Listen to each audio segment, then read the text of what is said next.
رسول اللہ صلی اللہ علیہ وسلم کی ایک حدیث ہے، حضرت ابو درداء، سنن ابن ماجہ کی حدیث ہے، اس حدیث کے راوی ہیں۔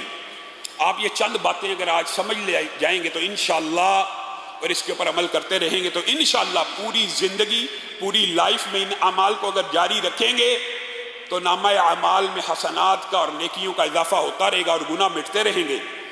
حضرت ابو درداء کی جو روایت ہے سنن ابن ماجہ کی، اس کے اندر رسول اللہ صلی اللہ علیہ وسلم فرماتے ہیں میں تمہیں ایک ایسا عمل نہ بتاؤں جو تمہارے لیے بہت پاکیزہ ہے، تمہارے درجات کو بلند کرنے والا ہے، فرشتوں کے ہاں بھی بڑا اعلیٰ ہے، اور تمہارے لیے، میرے لیے اس چیز سے بہتر ہے کہ میں اور آپ سونے چاندی کے پہاڑوں کو خرچ کریں، اس چیز سے بھی بہتر ہے، اور اس چیز سے بھی بہتر ہے کہ آپ اللہ کے راستے میں نکل جائیں اور آپ دشمنوں کی گردنوں کو کاٹیں، اور اس چیز سے بھی بہتر ہے کہ دشمن آپ کی گردنوں کو کاٹ دیں۔ بتائیے شہادت کتنا بڑا رتبہ ہے۔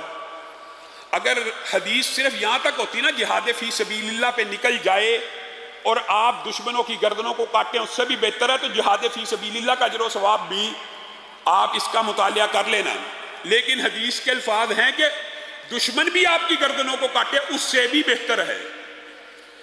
تو صحابی رسول نے رسول اللہ صلی اللہ علیہ وسلم سے پوچھا ایسا عمل تو ہمیں ضرور بتلائیے۔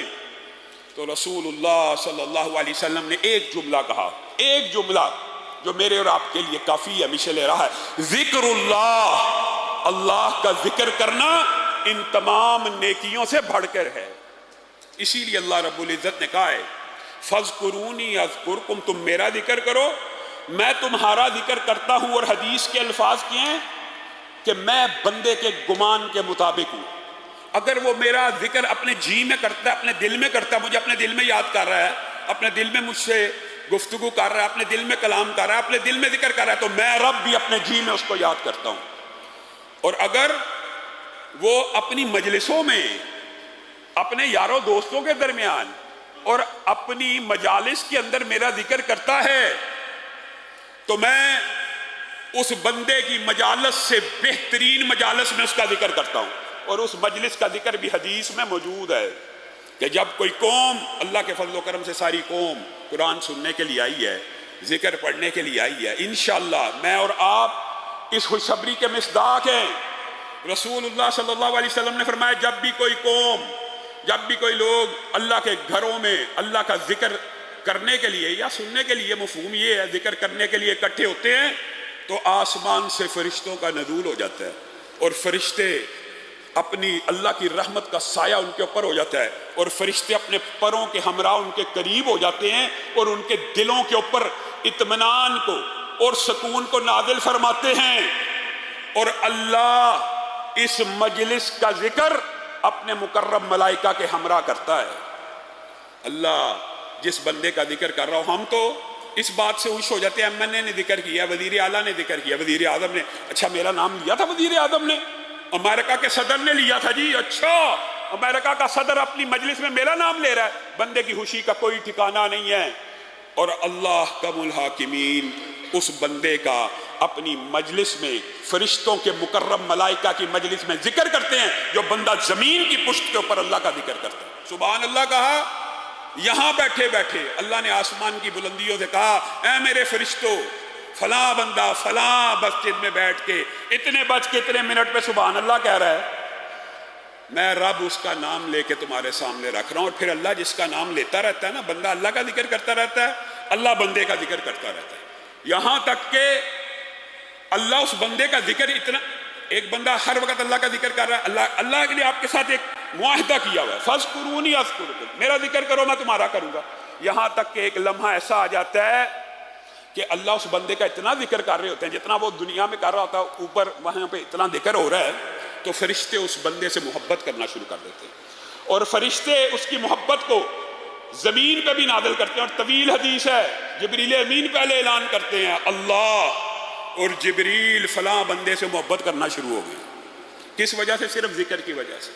اے فرشتوں تم بھی اس سے محبت کرو، پھر اس کی محبت کو زمین پہ اتار دیا جاتا ہے، تو نیک اور متقی اور ایماندار لوگ، ان کے دلوں میں اس بندے کی محبت پیدا ہو جاتی ہے۔ صرف کس وجہ سے؟ اللہ رب العزت کا ذکر کرنے کی وجہ سے۔ اے اللہ ہم سب کو جنت الفردوس میں جگہ دے، ہم سب کو جہنم سے محفوظ فرما۔ اور یہ بات میں اس لیے کر رہا ہوں کہ رسول اللہ صلی اللہ علیہ وسلم نے فرمایا جب بھی کوئی مجلس ایسی منعقد ہوتی ہے، جب بھی جہاں بھی دنیا میں، دنیا کے کسی بھی کونے میں جہاں پہ اللہ کا ذکر ہو رہا ہو، اللہ کے فضل و کرم سے اللہ کا ذکر ہی کر رہے ہیں، اور جہاں پہ یہ بات کہی جا رہی ہے اللہ جنت میں داخل فرما اور اللہ جہنم سے محفوظ فرما، تو ایسی مجلس کے اوپر فرشتے مقرر ہیں جو ایسی مجلسوں کو ڈھونڈ رہے ہیں۔ جیسے ہی ایسی کوئی مجلس مل گئی اس کے قریب ہو کر ساری مجلس کی روداد لکھ رہے ہیں کیا ہو رہا ہے، کون سا بندہ کیا کر رہا ہے، کون سا بندہ کیا کر رہا ہے۔ پھر اللہ خود ہی تو بھیجا ہے فرشتوں کو، اور خود ہی اللہ تعالیٰ کے پاس جب فرشتے جاتے ہیں تو اللہ ان سے پوچھتا میرے بندے کیا کہہ رہے تھے، کہا اللہ آپ کی بڑائی، آپ کا ذکر ہی ہو رہا تھا۔ اور کیا کہتے تھے؟ جنت کی خواہش مند تھے۔ جنت دیکھی ہے؟ نہیں دیکھی، اگر دیکھ لیں تو اس کی اور خواہش کریں۔ اور کیا کہتے تھے؟ جہنم سے بچنے کی دعائیں کر رہے تھے۔ جہنم دیکھی ہے؟ نہیں، اگر دیکھ لیں تو اور طمع اور ہرس کریں کہ اس سے بچ جائیں۔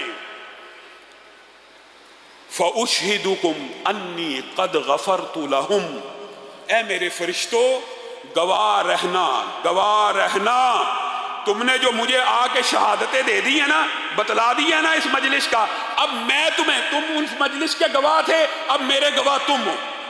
میں تمہیں گواہ بنا کے کہتا ہوں اس مجلس کے ہر شخص کو میں نے معاف کر کے جنت الفردوس میں داخل کر دیا۔